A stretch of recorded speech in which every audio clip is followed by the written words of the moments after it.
بسم الله الرحمن الرحيم، والصلاة والسلام على أشرف المرسلين سيدنا محمد عليه أفضل الصلاة والسلام. نعمل النهاردة طريقة عمل ملوخية كيس. جبنا نص كيلو ملوخية اهوت، وغسلتها كويس قوي، خليتها تصفى بالمصفى. بعد كده حطيتها تحت المروحة عشان تنشف.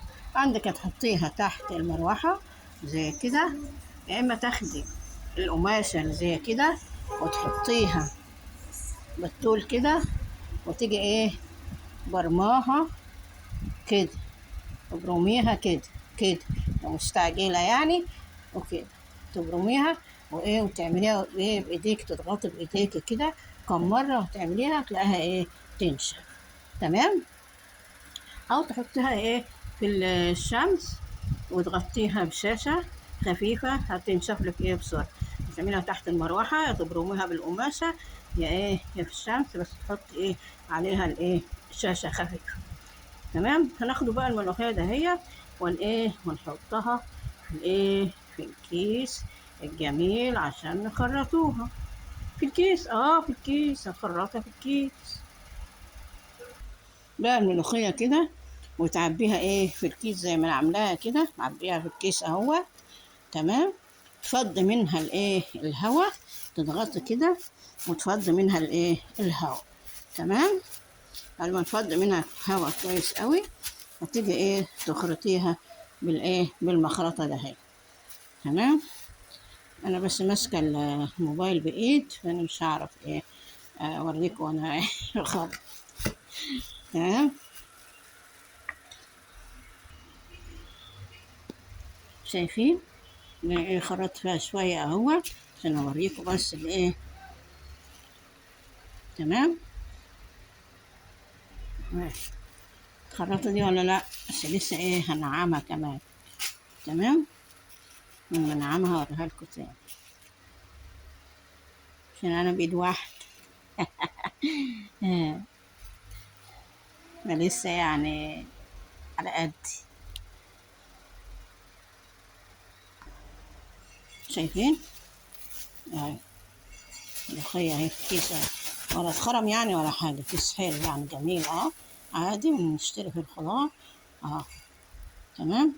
تقلبيها كده وتقلبيها كده، خلاص، وتحركيها بإيدك كده ومن الناحية دي كده. تمام. وتكملي التخريط. خلاص.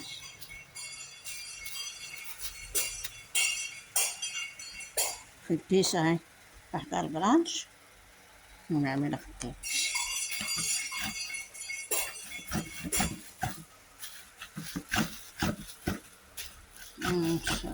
ضيرتش الكاميرا بصراحة، عارف اغيرها على كذا بتاع الفيديو اعمل منه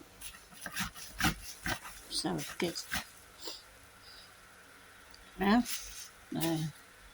تجيبيها كده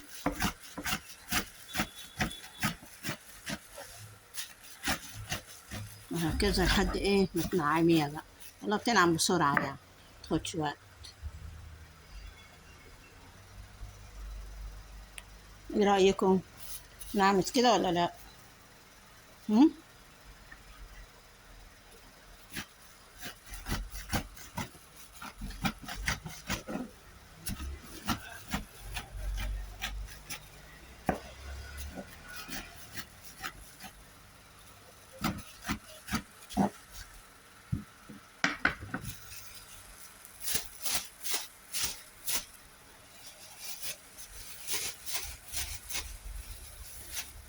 اهي الملوخية دي في كيس ولا لا؟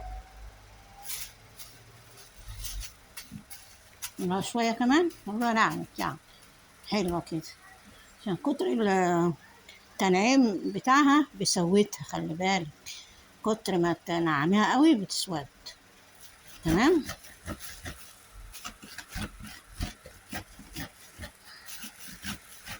يلا الحمد لله على كده. خدتش والله حاجة. ادي الشوربة هي، مع بال ما تغلي، كنا انا عملت التوم في في الكبة الصغيرة بتاعت الخلاط. ادي التوم اهوت، هعمله في الايه كبة الخلاط الصغنونة ده. هي بس قد ايه الصغنونة ده. تمام.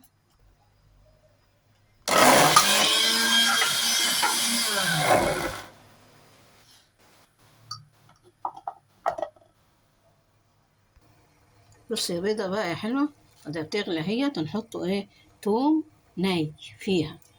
حطه ايه بتاع 4 5 فصوص كده ني فيها.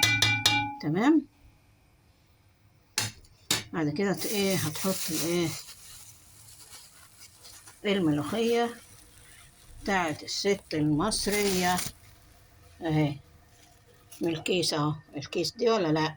الكيس ده ولا لا يا بنات؟ اهو اهو. اه تمام.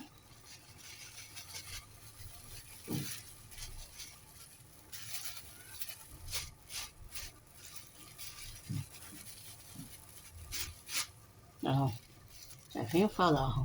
ده هكحته كمان بالمعلقة، يعني احنا مبنسيبش حاجة. احنا ايه نعجبك.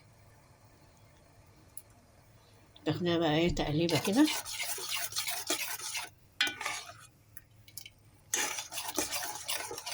معلش هما شوية مستكيلة على قدنا، محبش الملوخية تبات. شايفين الكيس اهو بقى نضيف وجميل وحلو. جميل بقى فضيته كله. وهو ولا اتقطع ولا حاجة. لا تقطع منك، حطيه في كيس كمان. الكيس جوه كيس. حطيت حتة ليا اهيت هفرمها ايه برضو في الايه في الكبة عشان تدي طعم حلو كده. مع ادي معلقة الايه الليا اهيت، وادي ايه السمنة. حط حتة سمنة كمان.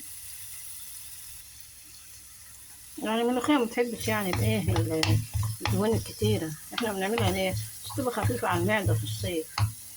أو يعني يا دوب كده ما تحطش سمنة كتيرة أو حاجات من.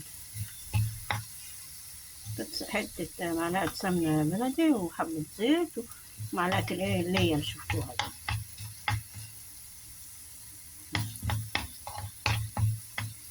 قبل بقى ما تعمل شوية نحط الكزبرة، ناخدها تشويحة معاها. نحط الكزبرة اهي بقى عشان هي دخلت ايه نص. تاكل أحلى ملوخية. متغليش الملوخية كتير، اغلي الشوربة تاخد غلوة يا دوب، والتانية ايه تنزليها. تمام. كفاية كده بقى عشان ايه عشان تتحرق مني. خلاص. وتعملي الايه اللهم صل على النبي اللية أو الدهون في الايه كبة زي ما وريتك كده.